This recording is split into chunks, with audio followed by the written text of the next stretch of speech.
Hello and welcome to On Point. I'm Mona Adem. Today we're going to talk about the DJ culture. Joining me is my first guest, Chris Perez, a CSUN student and professional DJ. Next to him we have Josh Lin, a CSUN student also and a DJ. And next to him we have Dr. Bernardo Attias, a CSUN professor of communication and an editor of the new book that is specifically about the DJ culture. How would you define a DJ?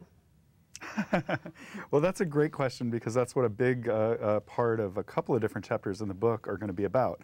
The question of who is a DJ is actually quite controversial these days because of the technological changes that have occurred.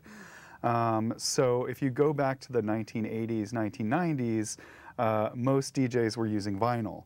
Vinyl records like the one over there spinning around on that turntable. Starting in the late 1990s, early 2000s, a lot of DJs started moving over to CD players that played CDs on a device that looks, a little bit like that, but is smaller and holds CDs instead of records.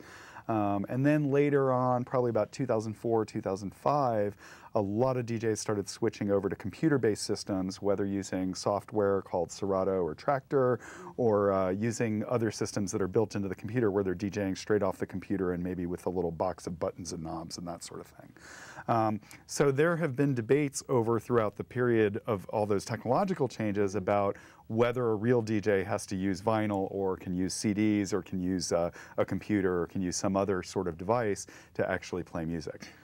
For me personally, I think anybody that calls themselves a DJ, that wants to call themselves a DJ, is a DJ.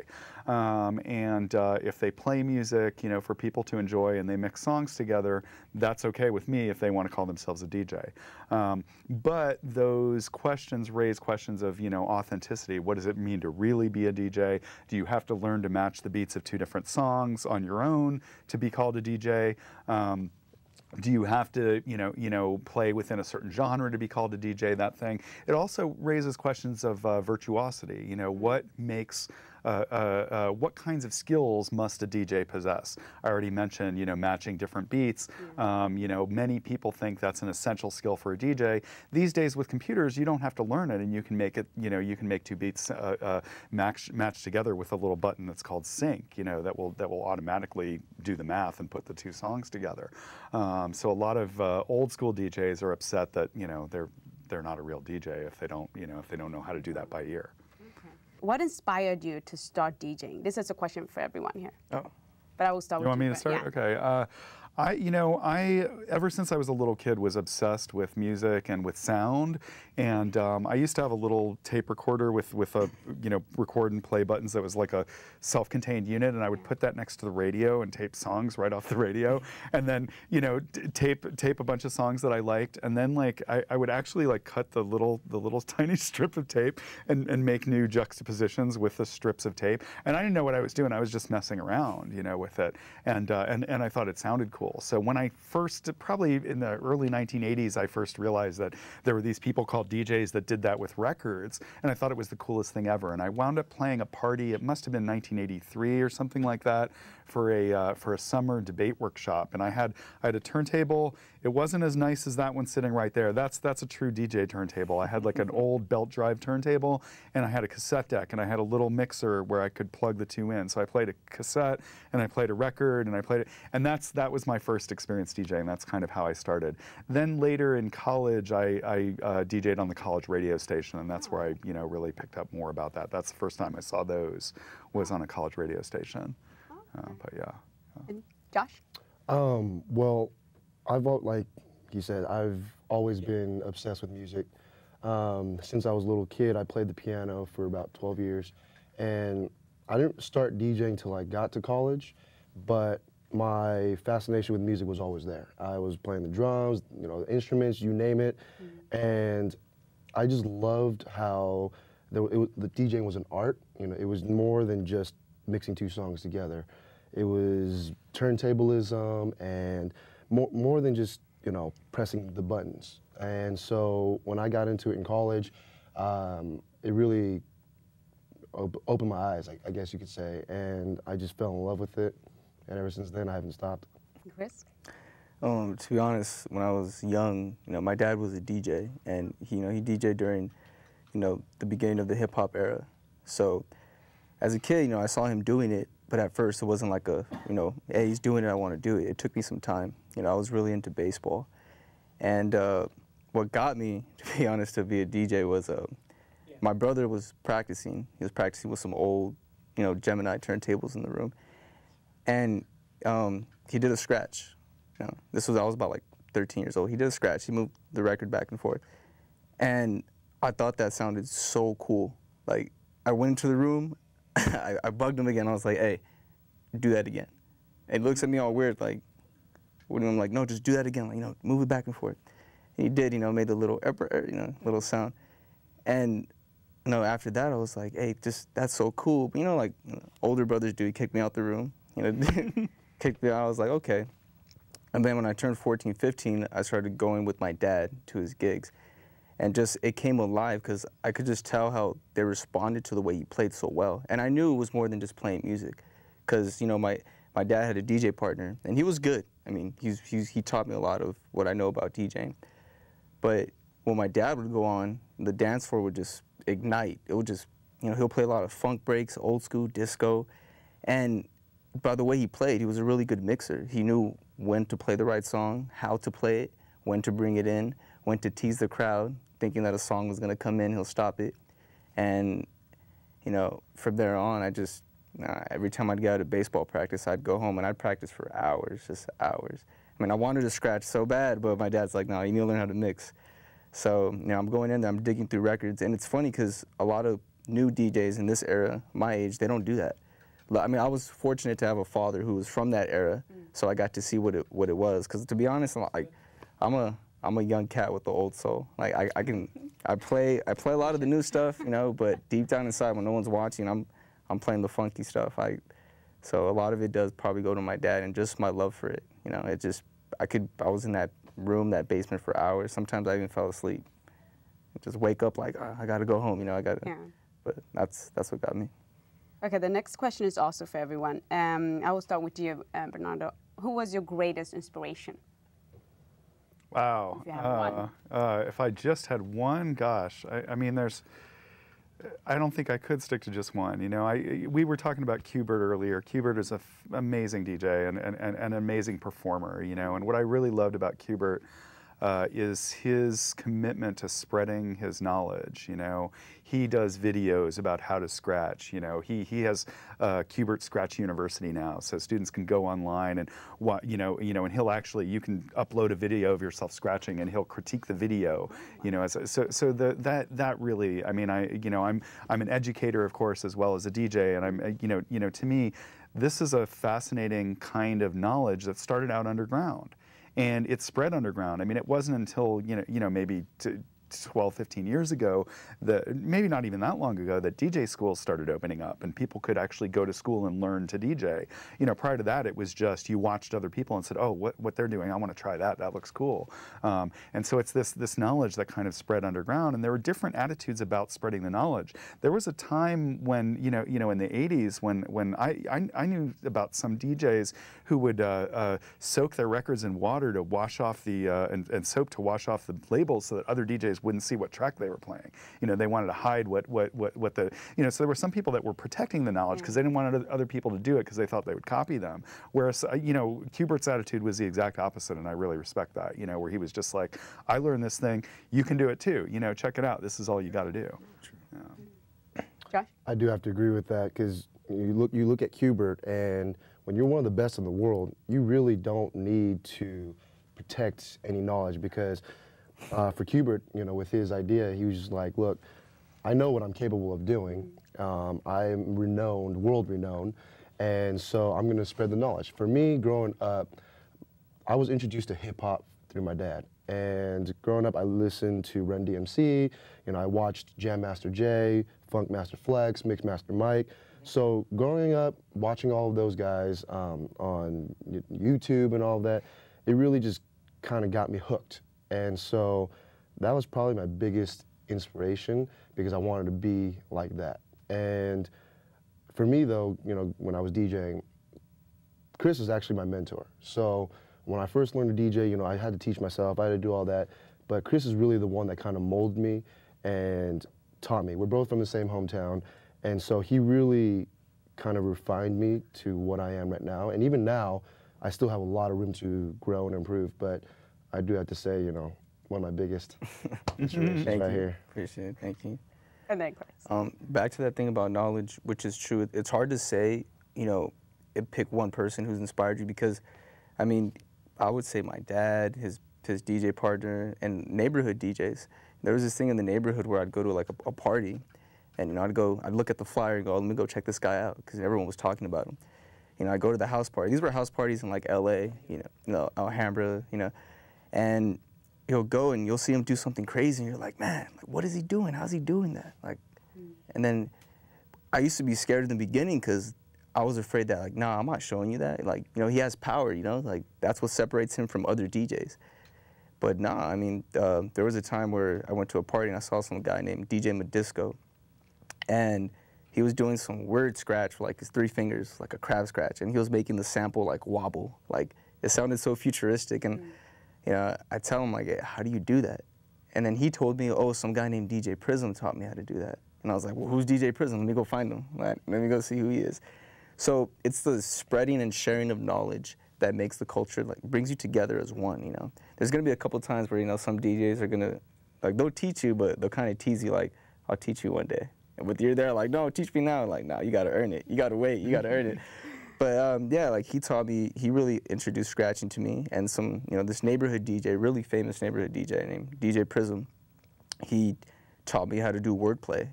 Because sometimes when you're playing music, you're just mixing it, but he taught me how to make this word of that song go with this word, so make it come together. It's like you're telling a story.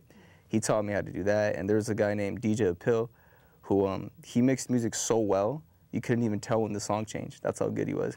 So I kind of went over his house. So we had DJ sessions. I don't even really know these guys at the time, but we go over, and because of DJing, it brought us together. It's like if we knew each other for years, and we go there. I share my ideas, he shares his ideas. So it sums it up. Pretty much everyone's my inspiration. Everyone I meet, every new DJ I meet, if he's doing something awesome and he teaches me, I'm gonna remember that guy. And it's like, hey, you know, he's the one that taught me how to do that. So but if I gotta pick one that makes me feel like, I'll have to say DJ Jazzy Jeff. Or, yeah, that guy, he's funky. He's at J-Rock from the Beat Junkies. Okay, the next question is for you, Bernardo. Your title of your book is specifically DJ culture. Why did you choose to have culture next to the DJ word? Well, you know, in hindsight, we might have called it DJ cultures with, you know, plural, because there's actually multiple, you know, DJ cultures. A lot of what we've been talking about so far grows out of hip-hop culture, and there's a whole, you know, different set of, you know, ideas and philosophies coming out of house music and electronic music cultures. And there's also, you know, funk and disco DJs who also have other ideas, and they, you know, the disco DJs, the ones who first started, you know, matching beats and putting things together in that way. So really, you know, there's a lot of different cultures going on. What I really like about DJ culture is the way it draws on different musical cultures. I mean, what you're doing, you know, the essence of what you're doing as a DJ is mixing different songs, you know, putting different things together, kind of making a patchwork out of stuff that already exists. So you're taking what already exists, but reinterpreting it and, you know, kind of putting it in a new package that you're presenting to the audience in a certain way. So when you do things like the wordplay you're talking about, you know, you cleverly kind of juxtapose things that are already there, but you make it your own by juxtaposing these things in this way. And in doing that, you're also drawing from different, ethnic cultures, national cultures, things like that. And that's, I mean, you know, that's one of the things really big in music these days, right now, is bringing together, you know, a little bit of a drum beat from an Indian music, you know, with a sort of rhythm from South America, you know, and a hip hop beat. I mean, putting all these kinds of things together and sort of drawing on different cultures, literal cultures, you know, to make new sounds. And so to me, you know, the essence of what makes DJ culture is that intermixing, but by its very nature, it's already intercultural, right? So there's so many different cultures there. And like I said, I mean, you've got so many different kinds of music too, and a lot of the DJs from the different musical styles have their own ideas and their own philosophies about what it means to be a DJ. Do you believe there's kind of specific elements that would define DJing, different kind of elements that would define DJing?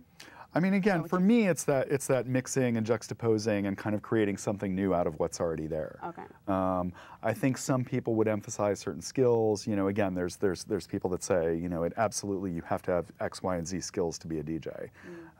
Whereas for me, I mean, I've seen DJs just absolutely kill it that still use the sync button. You know, they do an amazing job, and they may not know how to beat match, or they just choose, you know, they just choose not to do that. Like Richie Houghton. I mean, we know he knows how to DJ, to beat match. He's famous for using 4 turntables at once and keeping the beat, you know, very consistent and seamless. And yet these days he plays with Ableton Live, which is a computer program, you know, and he's doing all this stuff with buttons and knobs and stuff like that. So he's not matching the beats by ear anymore. But you know, nobody can take that away from him. We know he knows what he's doing, but what he's doing when he performs now is something very different, you know, from what we did back in the day. Josh, would you say different elements or types of DJing? I personally feel that you should be able to tell a story, just like Chris mentioned earlier. For the people that are on the dance floor, and even if they're not on the dance floor, but they're, you know, driving home, listening on the radio, you should be able to tell a story with your music. And by telling a story, you really give an insight on who you are as a person and what you're feeling emotionally. And so at that very moment in time, just like back in the day, you know, with any type of music that you do, any instruments you play, it's basically telling a story. So I don't believe that you need to be able to scratch or you need to be able to do this and that. I don't believe there should be an X, Y, and Z. I believe that you need to just be able to tell a story. And you should be able to get the crowd going and entertain them in a way. So that's for me personally, that's what I believe is, you know, makes a DJ. You shouldn't sound like an iPod where you're just clicking from song to song to song.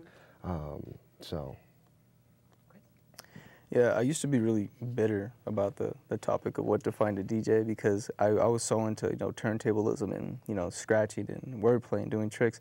And then, you know, I've changed my motto throughout the years, and it's really true. If you can get a crowd going and the music's like nice, it's on beat, you're not, what Josh said, you're not hitting the iPod button, you know, all is well. And it depends on what type of DJ you want to be. And the only thing, my concern is don't abuse the culture. Because, you know, there's with all these Twitters and Facebooks, you got people who are doing it for the wrong reasons, and they're saying, look, I'm the DJ, come see me, I'm this and great. And, you know, when you go see them live, they're like every other ordinary DJ. So my main thing is don't promote yourself that you're this, you know, God, that you're really good, when you're just like every other guy, because you're abusing it now. Now it's not about DJ. Now you're trying to show someone that, oh, I'm great. And that's when you're getting out of the DJ culture. That's when you're using it to some advantage. So as skills-wise, like, it depends what you want to do. You know, if you really love hip-hop and you love doing that music, you know, yeah, scratch. You're going to go ahead and do that. If you love house, make mashups, you know, blend music, get the crowd going.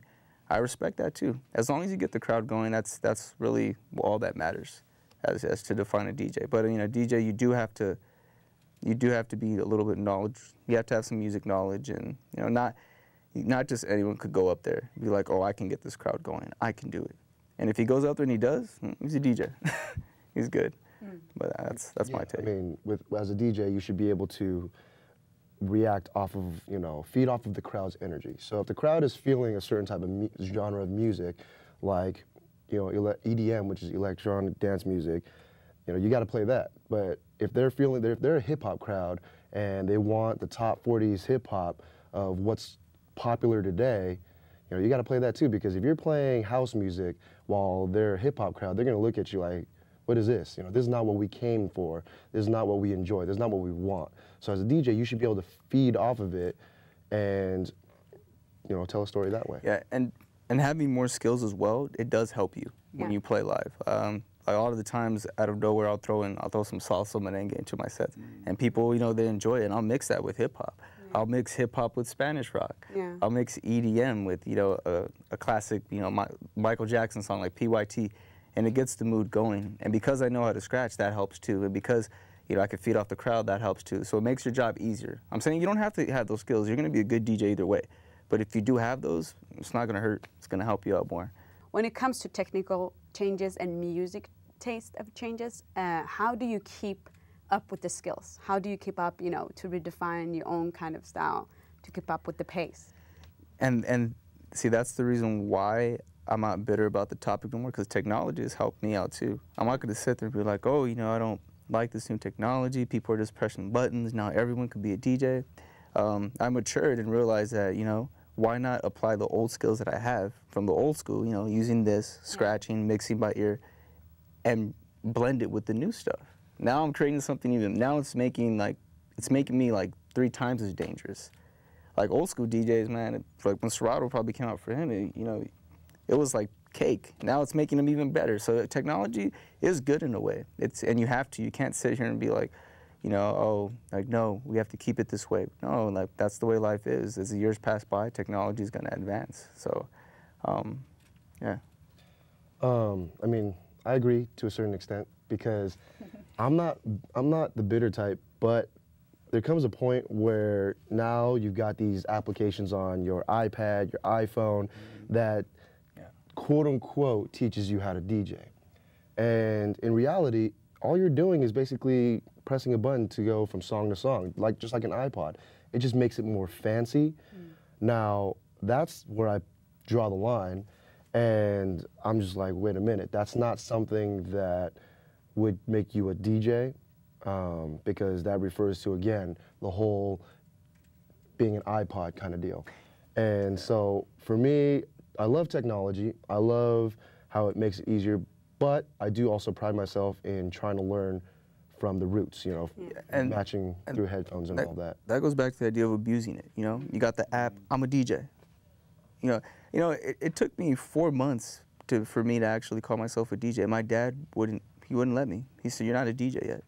But I can mix these 2 songs. You're not a DJ yet. And that's because he's from the old school, so he has that more thing like, nope, like, you got to earn your stripes. And he told me, and I was like, okay. So finally, when I was ready, I realized what he was doing. He was making me earn it. So he was really making me practice my skills to earn that spot. Now you have people that practice for a month and they think they're ready to go do a gig. And I've seen it, and they're not. Even with all the technology, you need practice to experience what it's like playing in front of a crowd, how a crowd reacts, learning how to play the music they want, not the music you want. And that takes time. Because if I look back from, 3-4 years ago when I started playing, I've gotten better because, I've messed up. I've learned from it. And you just get better as you keep going. You discover things you never thought you discovered before. You just, oh, I'm going to do that next time. Or, you know what, maybe I shouldn't do this. Or, you know what, I'm gonna start doing this again. People are liking it again. So it just comes to that word, not to abuse it. You have you learn how to mix a song. Oh, I'm a DJ. I'm gonna go get myself a DJ name. Like, that's not how it works. Like now, especially the one part that I am only bitter about is the money thing, because I need to make some dough. Come teach me how to DJ. Like, you're not gonna be good if money's the first thing on your mind. Like, you're gonna. I would agree with a lot of what's said here. It seems like the acid test is going to be how the crowd responds, So whether you're doing it with your iPod or you're doing it with turntables or anything in between, if the crowd is feeling it, you got them going, that's great, And if they're not feeling it, they'll let you know. They'll leave the dance floor, and you're stuck up there by yourself, And that's the worst feeling, for a DJ, to stand there looking around and everybody's walking away. And then you got to dig through your crate and find the song that's going to bring them back, And that's part of the skill too. That you don't learn it by reading a book or by using your iPod. You got to be there in front of the crowd to know how you're going to respond when something goes wrong, when the technology doesn't work. You thought the mixer was going to have a fader cap and it doesn't, and you've still got a mix on it, and you're like, oh boy, things like that. You got to roll with those punches, and that's part of doing it, and that's going to separate the people who really have their heart in it and the people who don't. And yeah, it does get the money thing. I mean, it does get a lot of people annoyed, because you can pick up an iPod and quote unquote learn how to DJ and then go get a gig. And the thing is, especially in small bars and things like that, they're like, oh, you'll do it for $25. I'm going to fire the guy that I've been paying $100 to do it, And of course, the person who's been paid $100 to do it probably has been doing it for a long time and knows what they're doing. Whereas, the new person's just happy to get a gig, so they'll do it for free even. And that, that they're undercutting a lot of folks. So it is harder in some ways to make a living if you're not, That idea of undercutting that's probably I think old school DJs including probably like my dad too, they're more upset at the idea of undercutting. I mean, you got people even doing it like for alcohol, not even for money. Give me a couple drinks, I'll do it. And it's kind of, and the funny thing is, I've witnessed where people do that and they perform badly. And the person that hired him is like, well, what did I do? Maybe I shouldn't have done that. It's like, you can tell, like, girls DJs who've been practicing for a long time, you'll notice why you have to pay them a certain amount. You'll know why. Yeah. Right off the back. Just by, why was that last party so good? Think about it. Why was it really good?